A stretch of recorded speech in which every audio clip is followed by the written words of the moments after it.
আসসালামু আলাইকুম। আজকে আমরা তৈরি করতে যাচ্ছি একটি রেসিপি। একটি আলু পড়ে আছে। অনেকে এটাকে বলবেন টমেটো। আসলে এটা টমেটো না, এটি হচ্ছে একটি আলু।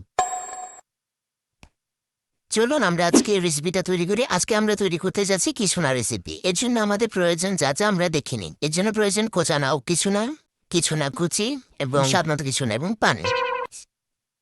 প্রথমে আমরা কড়াইকে বসিয়ে নিয়েছি। এর জন্য আমাদের প্রথমে কড়াইটাকে বসানো দরকার। এখন আমরা আস্তে আস্তে করে সব ঢেলে দেবো।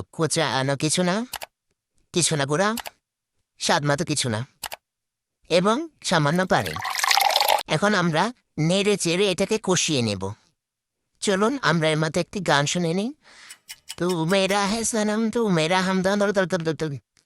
ঠিক আছে, এখন আমাদের কিছু না অলমোস্ট রেডি। এখন আমরা ঢেলে নিই।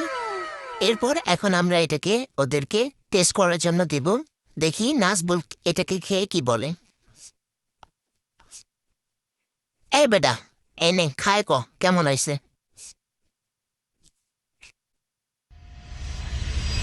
সেই স্বাদ।